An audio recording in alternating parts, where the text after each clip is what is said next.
Hello friends, आप सभी का स्वागत है ज्ञान सार स्टडी चैनल में। तो जैसा कि आप सभी जानते हैं, अभी हम लोग 9th केमिस्ट्री पढ़ने वाले हैं और 9th में हम लोग पढ़ने वाले हैं एटम, मॉलिक्यूल एंड आयंस।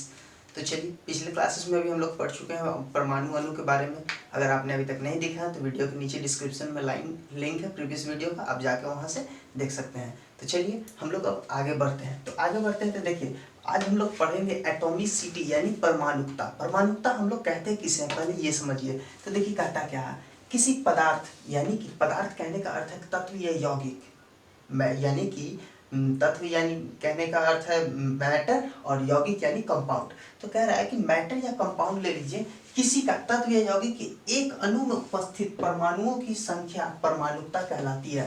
कह रहा है कि किसी एक मैटर लीजिए, मॉलिक्यूल लीजिए, कंपाउंड लीजिए, कुछ भी लीजिए, उसके अंदर मौजूद परमाणुओं की संख्या क्या कहलाती है, हमारी परमाणुकता कहलाती है।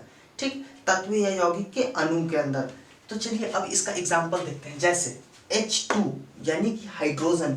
H2 कहने का अर्थ क्या हुआ, देखिए H2 कहने का मतलब ये हुआ ना कि H प्लस H, तो H का 1 प्लस 1 इक्वल्स टू 2। तो यहाँ पे क्या हुआ, परमाणु की संख्या 2 हाइड्रोजन है तो 2 परमाणु है, तो इसका मतलब 2 है, तो ये 2 हो गया। फिर H2O यानी कि 2 हाइड्रोजन हो गया और 1 ऑक्सीजन हो गया, तब क्या हुआ हमारा, ये 3 हो गया। NH3 अमोनिया यानी कि 1 नाइट्रोजन है और 3 हाइड्रोजन है, तब क्या हुआ, 4 हो गया। उसी तरह से CH4 मेथेन, तो ये क्या हुआ, 1 कार्बन है 4 हाइड्रोजन है, तो 4 और 1 मिलके 5 हो गया। अब देखिए, अब कहता है कि परमाणु अणु के आधार पे, यानी कि परमाणु अणु को परमाणु के आधार पे कई भागों में बांटा गया है। तो देखिए यहाँ कह रहा है परमाणुकता के आधार पे अणु निम्नलिखित कई प्रकार के होते हैं। अब जैसे पहला, एक परमाणु अणु यानी कि मोनोटॉमिक मॉलिक्यूल्स। मोनोटॉमिक मॉलिक्यूल्स जिसके अंदर एक ही परमाणु मौजूद हो, वो भी अणु होता है। तो देखिए इसमें क्या कर रहा है, वैसे पदार्थ जो परमाणु के रूप में ही पाए जाते हैं उन्हें एक परमाणु कहते हैं। कह रहा है कि वैसा कुछ ले लीजिए, वैसा एलिमेंट लीजिए जो परमाणु के रूप में ही पाया जाता है, उसे हम लोग क्या कहते हैं, एक परमाणु कहते हैं। जैसे हमारा उत्कृष्ट गैस, नोबल गैसेस, जो क्या होता है, हीलियम, नियॉन, आर्गन, क्रिप्टन, ये सारी गैसेस जो होती है, मैंने पिछले क्लास में बताया था आपको कि ये सारी गैसेस जो होती है, चिप्स, लेस जो हम लोग खाते हैं कुरकुरे, उसके अंदर मौजूद एयर में यही सब गैसेस मौजूद होती है। क्यों, क्योंकि ये अकेला परमाणु रहता है, ये रिएक्शन किसी से नहीं कर सकता, जिसके कारण वो उसके अंदर मौजूद जो भी पदार्थ होता है वो लंबे समय तक फ्रेश रह पाता है। ठीक, तो ये चीज हम लोग जान लिए। अब देखिए द्विपरमाणुक अणु यानी कि डाई एटॉमिक मॉलिक्यूल्स, ये क्या कहता है, 2 परमाणु के अणु द्विपरमाणुक अणु कहलाते हैं। यानी कह रहा है कि वैसा अणु लीजिए जिसके अंदर 2 परमाणु ही मौजूद हो। जैसे hydrogen H2, O2 oxygen, N2 nitrogen और Cl क्लोरीन, यानी क्लोरीन भी 2। तो ये Cl2 भी क्या है, इसके अंदर 2 ही अणु क्लोरीन के मौजूद हैं, तो ये द्विपरमाणुक हो गया। अब कहता है त्रिपरमाणुक अणु यानी ट्राई एटॉमिक मॉलिक्यूल्स, ये क्या होता है, 3 परमाणुओं से बने अणु त्रिपरमाणुक अणु कहलाते हैं, यानी कि जिसके अंदर 3 मौजूद हो। जैसे O3 ओजोन लेयर, हमारा 3 परमाणु है ऑक्सीजन का, तो वो क्या हुआ, त्रिपरमाणुक अणु हुआ। फिर H2O जल, जिसमें 2 हाइड्रोजन और 1 ऑक्सीजन, तो 3 हो गया। कार्बन डाइऑक्साइड, 1 कार्बन 2 ऑक्सीजन, तब ये भी क्या हुआ, 3 मॉलिक्यूल, 3 परमाणु इसके अंदर मौजूद है। तो इसको हम लोग क्या बोलेंगे, ट्राई एटॉमिक मॉलिक्यूल्स बोलेंगे। फिर हमारा चतुष्परमाणुक अणु यानी कि टेट्रा एटॉमिक मॉलिक्यूल्स, वैसा मॉलिक्यूल्स जिसके अंदर 4 परमाणु मौजूद हो। 4 परमाणु से बने अणु चतुष्परमाणु कहलाते हैं। जैसे NH3 अमोनिया, हमारा इसके अंदर 1 नाइट्रोजन है, 3 हाइड्रोजन है, तो 3 1 4 परमाणु हो गए।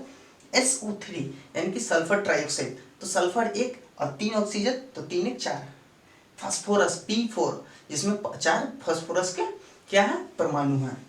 फिर हमारा कहलाता है बहुपरमाणुक अणु यानी कि पॉली एटॉमिक मॉलिक्यूल्स, 4 से अधिक परमाणुओं से बने अणु बहुपरमाणुक अणु कहलाते हैं। जैसे S8 CH4 methane, HNO3 hydrogen nitrate, ये सभी क्या है, हाइड्रोजन 1 हो गया, नाइट्रोजन 1 हो गया, 1 1 2 और 3 ये 5 हो गया। इसमें भी 4 1 5 S8 हो गया। तो इस तरह से जिसमें 4 से अधिक मौजूद है वो हमारे पॉली एटॉमिक मॉलिक्यूल्स कहलाते हैं। तो चलिए इतना तो उम्मीद है कि आप लोग समझ गए हो। तो अब हम लोग देखते हैं, क्या देखेंगे, अब हम लोग देखेंगे परमाणु और अणु में अंतर क्या होता है, यानी कि difference between atom and molecules. तो चलिए अब हम लोग आगे बढ़ते हैं। आगे हम लोग अभी देखने वाले थे कि परमाणु और अणु में अंतर यानी कि एटम एंड मॉलिक्यूल्स में डिफरेंस क्या होता है। तो आइए देखते हैं। पहला तो ये गुण होता है यानी कैरेक्टरिस्टिक्स उसकी क्या होती है। दूसरा परमाणु और ये अणु। अब देखिए दोनों में डिफरेंस। पहला तो अस्तित्व, यानी कहने का मतलब है कि इसका अस्तित्व बोल सकते हैं, क्या बोल सकते हैं उसको, अस्तित्व को, जो भी आप समझ रहे होंगे। तो अस्तित्व देखिए, यह तत्व का सूक्ष्मतम कण होता है जो मुक्त अवस्था में नहीं पाया जाता है। यानी कि परमाणु कहता है कि ये जो परमाणु होता है ये मुक्त अवस्था में पाया नहीं जाता है, क्योंकि ये बहुत ज्यादा क्रियाशील होता है। जैसे हाइड्रोजन है H2 में पाया जाता है, ऑक्सीजन है O2 में पाया जाता है। तो ये कह रहा है कि ये परमाणु क्या होता है कि मुक्त अवस्था में नहीं पाया जाता है। अब अणु जो है या तत्व या यौगिक का सूक्ष्मतम कण है जो मुक्त अवस्था में पाया जाता है। ये तो हम भी लोग जानते हैं, O2 मुक्त अवस्था में पाया जाता है। ठीक। आकृति इसका गोलीय होता है, यानी परमाणु गोल होता है। और अणु जो होता है रैखिक हो सकता है, कोणीय हो सकता है या त्रिकोणीय भी हो सकता है। अब सक्रियता, इसकी कितनी ज्यादा रिएक्शन करने की क्षमता होती है। उत्कृष्ट गैसों को छोड़ सभी अत्यंत क्रियाशील होते हैं। सिर्फ और सिर्फ नोबल गैसेस को छोड़ के, जैसे ये हीलियम, ऑर्गन, क्रिप्टन, ये सब नियॉन जैसे गैसें को छोड़ के बाकी जितने परमाणु होते हैं वो सभी अत्यंत क्रियाशील होते हैं। ये हम भी जानते हैं, आपको मैंने पढ़ाया भी है। ये कम क्रियाशील होते हैं, जैसे CO2 कार्बन डाइऑक्साइड कम क्रियाशील होते हैं, रिएक्शन करते हैं आगे भी, लेकिन क्रियाशील कम होते हैं। इसकी तरह नहीं होते हैं। जैसे कि ये हाइड्रोजन को रख दिया जाए, मान लीजिए आयरन को ही ले लेते हैं, तो आयरन बहुत जल्दी रिएक्शन कर लेता है ऑक्सीजन के साथ, लेकिन ये तो नहीं करता कार्बन डाइऑक्साइड। तो यही कह रहा है ये कम क्रियाशील होता है। बंधन, इसमें कोई बंधन नहीं होता है, क्योंकि ये जुड़ा हुआ नहीं रहता, ये अकेला रहता है, तो इसमें कोई बंधन नहीं होता है। अब अणु जो है रासायनिक बंधन द्वारा जुड़े रहते हैं। ये क्या बोलते हैं, अंतर आणविक आकर्षण बल के द्वारा ये जुड़े होते हैं। ठीक। विभाजन, परमाणु का विभाजन नहीं हो सकता है। अणु हमारा दो या दो से अधिक परमाणु से मिलकर बना होता है, इसलिए परमाणुओं में इसको विभक्त किया जा सकता है। तो ये चीजें मुझे उम्मीद है कि आप लोग अच्छे समझ गए होंगे कि परमाणु और अणु में अंतर क्या होता है। अब हम लोग आगे बढ़ेंगे तो अभी हम लोग देखेंगे आयन क्या है। यानी कि अभी से हम लोग पढ़ रहे थे बहुत समय से, ये अभी हमने क्या पढ़ लिया, एटम पढ़ लिया हमने, मॉलिक्यूल पढ़ लिया। अब आयंस हम लोग को पढ़ना है। तो यही है आयंस हमारा, ये जो है हमारा आयन है। तो आयन क्या कहता है कि कुछ यौगिक आवेशित कणों के बने होते हैं। आवेश युक्त ये कण आयन कहलाते हैं। आवेशित कहने का मतलब ये होता है कि उस पर कोई चार्ज होगा, या तो वो प्लस होगा या निगेटिव होगा। आवेश होगा, उस पर कोई ना कोई चार्ज होगा। तो कह रहा है कि कुछ यौगिक आवेशित कणों के बने होते हैं। आवेश युक्त ये कण आयन कहलाते हैं। जो यौगिक होगा, बहुत सारे ऐसे यौगिक है जो क्या होते हैं, जिनमें आयन मौजूद होते हैं, पॉजिटिव और निगेटिव। तो ये सारी चीजें अभी हम लोग देखेंगे। तो जिन कणों पर धन आवेश रहता है वो धनायन यानी पॉजिटिव, और जिन कणों पर ऋण आवेश रहता है यानी कि ऋणायन वो निगेटिव कहलाते हैं। ठीक। धातु और अधातु से बना यौगिक आवेशित कणों से बनता है। कह रहा है कि धातु और अधातु से बना हुआ ये जो यौगिक होता है, इसमें जो अभिक्रिया होता है वो आवेशित होता है। इसमें आवेश के कारण यानी पॉजिटिव एंड निगेटिविटी के कारण इसमें रिएक्शन होता है।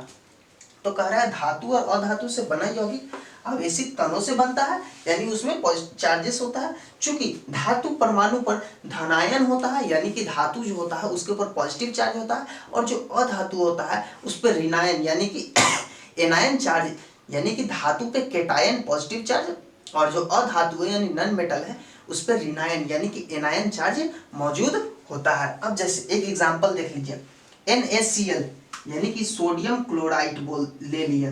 तो सोडियम क्या है, ये हमारा धातु है, तो Na पे पॉजिटिव चार्ज ले लीजिए, क्लोरीन निगेटिव चार्ज। तो यहाँ पे देखिए हमने एक एग्जांपल भी लिया है सोडियम क्लोराइड, जो कैसा है, Na पॉजिटिव है, क्लोरीन निगेटिव चार्जेस है।